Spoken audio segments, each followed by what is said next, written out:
प्यारे विद्यार्थियों, आपका आज की गणित की क्लास में मैं नीलम स्वागत करती हूँ। तो चलिए बच्चों शुरू करते हैं आज का टॉपिक। जैसा कि आप मेरे पीछे देख सकते हैं, हमारा जो आज का टॉपिक है वो है यूक्लिड विभाजन एल्गोरिथम। ये हमारा चैप्टर 1 है।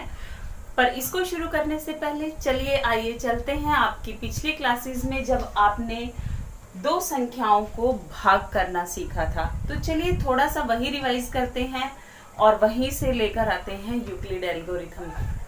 तो देखिए, जैसे आपके पास कोई दो संख्याएं हैं 50 और 3, और आपको ये कहा जाता है कि इन दोनों संख्याओं को आपको भाग करना है। तो जब आप भाग करते हैं तो इसमें जो बड़ी संख्या है उसको आपने अंदर रखा, क्योंकि आपको कहा गया है कि आपने 50 को 3 से भाग करना है। तो 3 से हम भाग कर रहे हैं। तो जब आप भाग करेंगे तो ये आपके पास भाग हो जाएगा। ठीक है, ये हम सबको आता है।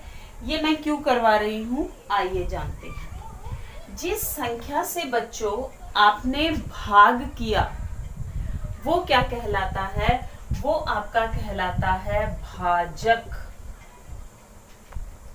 ठीक है, जो भाग करने के बाद आपको उत्तर मिला है वो है भागफल, यानी कि भाग का फल, रिजल्ट जो आपको मिला है। ठीक है, ये है आपका शेषफल, या शेष भी हम बोल देते हैं, तो शेषफल। ठीक है, जिस संख्या को भाग किया जा रहा था ये है भाज्य, ये है भाज्य। क्लियर?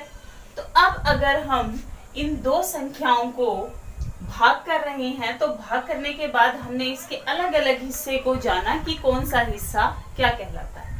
अब अगर मुझे वापस कहा जाए कि हमें 50 वापस दे दीजिए तो हम कैसे देंगे? हम क्या करेंगे, भागफल और भाजक को गुणा करेंगे, और क्योंकि जो शेष है वो हमारे पास एक्स्ट्रा बचा हुआ है तो उसको हम क्या करेंगे, इसके अंदर जोड़ देंगे। ऐसे ही करते हैं आप।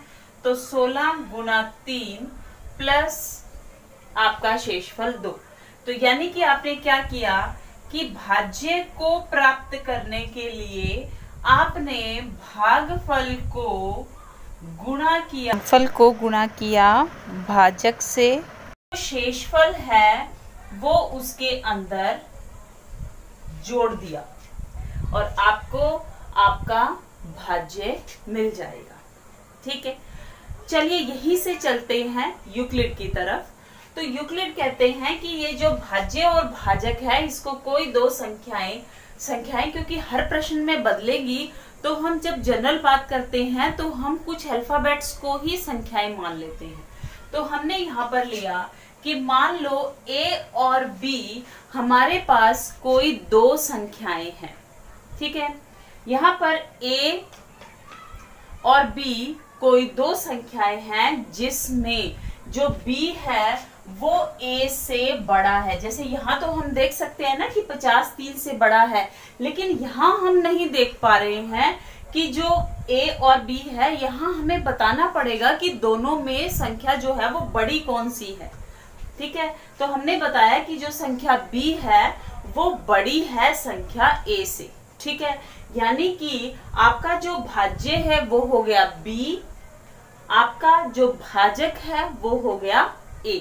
ठीक है, अब मैं इसको यहाँ लिख रही हूं। आपने B को A से भाग किया, और भाग करने के बाद, क्योंकि ये पहाड़ा तो है नहीं कि आप इसका टेबल रीड करोगे कि A कम A या A बन जाए A, ये तो हम नहीं कर सकते ना। तो हमने सिर्फ एक संख्या जिस पर ये गया, हमने कहा कि ये C पर पूरा पूरा भाग हो गया, या ये C से भाग हो जाता है, और हमने ये कहा कि C पर भाग करने के बाद जो शेषफल है वो R बच जाता है। R रिमाइंडर है आपका, जिसको आप शेषफल कहते हैं।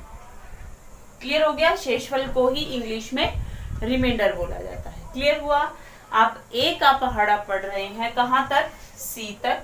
और देखिए, मैं इसको वापस से रिपीट करती हूँ। यहाँ हमने क्या देखा, हमने जब 50 को 3 से भाग किया तो 1 पर गया, तो फिर क्या हुआ, यहाँ से 2 आया, आपने ऊपर से 0 उतारी। अब आपने क्या देखा कि क्या 3 के पहाड़े में आपको 20 मिलेगा, नहीं मिलता, तो आपने उससे छोटी संख्या ढूंढी। ठीक है, अब यहाँ हमारे पास a कोई संख्या है, तो a के लिए हमें कोई पहाड़ा नहीं पता। a कुछ भी हो सकता है, 2 भी हो सकता है, 3 भी हो सकता है, 4, वो आपके प्रश्न में जो आपको संख्याएं दी होंगी उसी के हिसाब से होगा। अभी हम सिर्फ एक जनरल फॉर्मूला बना रहे हैं। क्लियर हो गया? तो हमने a को भाग किया, डिवाइड किया हमने b को a से। ठीक है, b को a से आप जब भाग कर रहे हैं तो भागफल आपको c मिला। ये जरूरी नहीं है आपने c लेना है, आप यहाँ पर कोई और अल्फाबेट भी ले लेते हैं, पर जनरली हम c लेते हैं। क्लियर? और हमने कहा कि जब आपने इसको भाग कर लिया तो भाग के बाद आपके पास जो शेषफल बचा वो बचा r। क्लियर? अब इसको कैसे लिखना है, इसको भी हम इसी रूप में लिखेंगे। तो जनरल हम हर जगह ये भाज्य, भागफल और जो भाजक है, सॉरी यहाँ हम गलत लिख चुके थे, ये भाजक है, तो हर जगह हम ये सब इतना बड़ा बड़ा नहीं लिख सकते क्योंकि टाइम वेस्ट होता है। तो इसी को छोटे रूप में लिखने के लिए हम इसका सहारा ले रहे हैं। ठीक है, यहाँ पर आपको चाहिए भाज्य, तो भाज्य हमारे पास हो गया b। ठीक है, अब भागफल क्या है, c। क्लियर हो गया? और जो भाजक है वो क्या है, a। ठीक, और रिमाइंडर क्या है, r। तो ये आपके पास आपका जनरल जो फॉर्मूला है वो बन जाएगा कि b is equal to AC plus r, जहां पर a क्या है आपका भाजक है, c क्या है आपका भागफल है, और r क्या है शेषफल है। क्लियर? आइए स्टूडेंट्स, इसी यूक्लिड विभाजन एल्गोरिथम का प्रयोग करते हैं HCF निकालने के लिए। तो हम एक जनरल फॉर्मूला बना लेते हैं कि a और b अगर कोई दो संख्याएं हैं, यहाँ पर a अगर बड़ा है b से, तो फिर आपको a चाहिए, यानी कि आप a को भाग कर रहे हैं b से, तो आपके पास जो यूक्लिड विभाजन एल्गोरिथम के लिए फॉर्मूला आएगा वो आएगा a is equal to b q plus r, जहां पर a क्या है, a है आपका भाज्य। ठीक है, b क्या है आपके पास भाजक, ये क्या है क्वोशंट, मीन्स आपका भागफल, और ये जो r है ये आपका है शेषफल। ये हम अभी कर चुके हैं। क्लियर? अब इसका हम प्रयोग करेंगे HCF निकालने के लिए। ये HCF क्या है, महत्तम समापवर्तक, जो आप पहले भी कर चुके हैं। H फॉर हाईएस्ट, यानी कि महत्तम, सबसे बड़ा। ठीक है, C फॉर कॉमन, इसका अर्थ हमें पता होना चाहिए बच्चों, और F फॉर फैक्टर। फैक्टर क्या, जो गुणनखंड आप बनाते हैं। ठीक है, तो हाईएस्ट कॉमन फैक्टर, यानी कि जब आप दो संख्याओं का महत्तम समापवर्तक HCF निकाल रहे हैं तो वहां पर क्या होता है कि जो दोनों में सबसे ज्यादा कॉमन होता है आप उसको निकाल लेते हैं और वही आपका HCF आ जाता है। ऐसा ही करते हैं ना। तो अब हम गुणनखंड विधि का प्रयोग नहीं करेंगे, हम यूक्लिड विभाजन एल्गोरिथम का प्रयोग करके दो संख्याओं का HCF निकालेंगे। ठीक है, वैसे तो जब आप छोटी कक्षाओं में थे तो इसको करके आई हैं, पर आपने इस तरीके से प्रॉपर स्टेप्स में इसको नहीं किया है, तो आज हम वही करेंगे। ठीक है, तो देखिए, अगर हमें कहा जाए कि 16 और 56 का HCF ज्ञात कीजिए। ठीक है, तो सबसे पहला स्टेप आपका क्या है, आपने चेक करना है कि दोनों में बड़ा कौन सा है।